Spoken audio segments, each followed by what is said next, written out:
Hi everybody, well welcome to chapter 14, and this video just serves as a little introduction to the chapter. So we're talking about analyzing short-run fluctuations in the economy. Okay, in order to do that, we need to introduce a new model. That model is called the model of aggregate demand and aggregate supply. Aggregate means the total, all the demand in the economy. Okay, and aggregate supply is basically real GDP. How much production, what kind of output is there in the economy? So economic activity fluctuates from year to year. Often we have periods of great expansion. Sometimes we have periods of negative growth, right? And if we have 2 quarters of negative growth in a row, we call that a recession. If we have 2 years of negative growth in a row, we call that a depression, right? And typically they are more severe, right? And they don't happen very often. Last time we had a depression was a Great Depression, right? So anyways, you already know all the variables in this chapter. That's pretty exciting. You know GDP, you know unemployment, interest rates, exchange rates, the price level like inflation and deflation. So we already know all this stuff. Now what we have to do is put it all together, okay? And we're basically studying how do all these variables interact. In the last chapter, we've been talking about the economy with a long run outlook, right? The long run basically says when the general price level, right, that price level, that P in that equation, right, that when you have the money supply times V equals P times Y.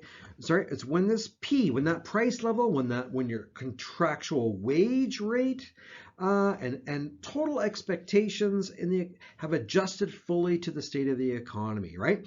So, for example, if there was a lot of deflation and we were in a depression, how long would it take for wages to go down to the level that would bring the economy back into long-run equilibrium? Well, that could actually take 5 years or 7 years. So how long is the long run? Well, it can be pretty long, right? It can be very long. I'd like you to think of it, in terms, like 2 years to 10 years kind of thing would be the long run, right? But it would vary depending on the situation. Anyways, we're not going to talk a lot about the differences here, but basically in the short run, not all the variables have fully adjusted, okay? And that's the important thing to remember. 3 facts about economic fluctuations. Fact 1, economic fluctuations are irregular, they're unpredictable. It's hard to predict them. Well, I mean, we would be rich if we could predict them. A lot of people try to make a lot of money, and some of them are more successful than others at predicting business cycles, right? At predicting, periods of expansion and periods of economic contraction, right? Anyways, fact 2, most macroeconomic quantities fluctuate together, right? We'll be talking about that, right? And as output falls, unemployment rises, right? So we don't want our output to fall. We don't want a reduction in real GDP. We don't want to have a period of negative growth, right? We don't want that because unemployment rises in that kind of a situation. All right, so just looking at this graph, we have real GDP on the left, investment spending on the middle, and then the unemployment on the right-hand side. And as you can see, whenever we have a technical recession, we can see that we have a shaded vertical area right there, right? So these shaded vertical areas are technical recessions, and yeah, so we can see some similar trends here, right? Whenever we have a technical recession here in GDP, well, look at this time right here on the left.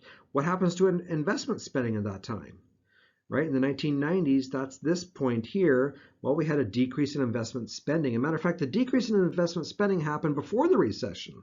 Maybe that decrease in investment and spending that happened right there, right, could have foresaw, right, the reduction in GDP. In other words, a reduction in investment spending could cause or it could be a leading indicator that a recession is going to happen in the future. Anyways, and then look at the 1980s here on the far right, the graph here. Well, what do we see about the unemployment rate?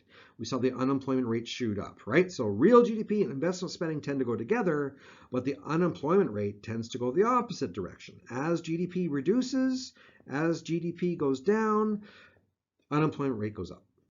All right, so it's easy to describe patterns economies experience as they fluctuate over time. And that's what this chapter is all about, right? We have our quantity of output. This is the total amount of output in the economy.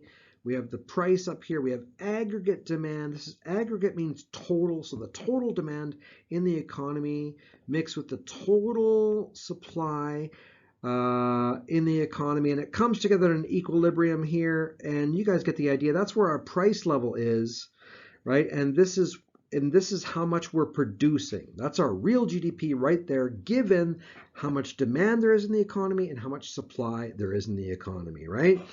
And so describing, this is what this chapter is all about by example. And I'm just showing you a little bit ahead of time what we're going to be talking about, right? And so when everybody is positive with the economy and when everybody has money and we're making good salaries, that's going to push out the aggregate demand curve. We are going to want to spend more money. Consumers are confident.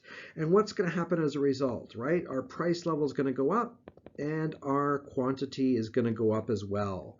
Right? So our price level, in other words, we're going to see some inflation, right? We're going to see some inflation, but we're also going to see an increase in the amount of output there is in the economy. Anyway, isn't that easy? It's pretty easy, right? And describing these patterns economies experience as they fluctuate over time is easy, right? But what caused this to happen can be more difficult, especially when you're thinking about, investing and you're like, wow, I think that an increase in the tax rate is going to destroy, consumption. I think that's going to, really hurt GDP. So I'm going to make an economic bet on that. Like it's a lot harder to do that, right? And to get that right, to actually see it unfold. If you can predict the future, man, you can make a lot of money in the stock market, right? And that's a harder thing to do. Anyways, the theory of economic fluctuations is often controversial as well. Like, for example, people will say, hey, the government should not be spending now. The government should not be spending because, they're racking up all this debt. However, the government might be spending in order to stimulate the economy. That becomes a controversial thing. Or the central bank should not be printing money now, etc., right? Anyways, this all can become controversial. And this is really all about chapter 15. Oh, gonna be fun. Anyways, the classical economics, what we studied in chapter 11, you know what it was, right? Anyways, this is the long-term view, right? And so it is described by saying that money is a veil, right? Money just covers up things and makes things look better, right? So if I print a whole bunch of money, my nominal GDP is going to look better, right? But in fact, what it's really impacting just the price in the long run, right? And that's supposed to be a Y, by the way. Anyway, so it really affects just price in the long run. And it's those real variables here that are more important, right? And so we're going to analyze this. So what is she saying to us right now? She's asking a question, isn't she? Does the supply of money affect real variables in the short run?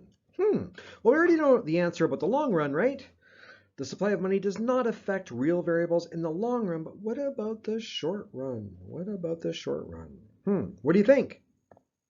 Answer is yes, absolutely. The supply of money can affect real variables in the short run, right? Absolutely. And basically, that's we really talk about that in chapter 15, honestly. We're not even really talking about that in this chapter, chapter 14.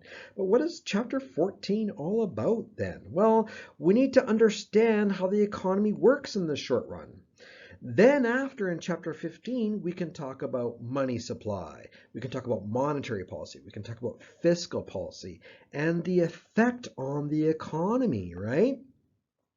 But for right now, I need you guys to focus. I need you guys to focus on this model, right? Aggregate demand, aggregate supply, and then of course I'll also include long run aggregate supply as well. And if you can understand chapter 14 very, very well, then you will have a much easier time in chapter 15. Because in chapter 14, we are learning the model. In chapter 15, we are using that model. All right? Anyways, it's going to be fun, guys. Take care.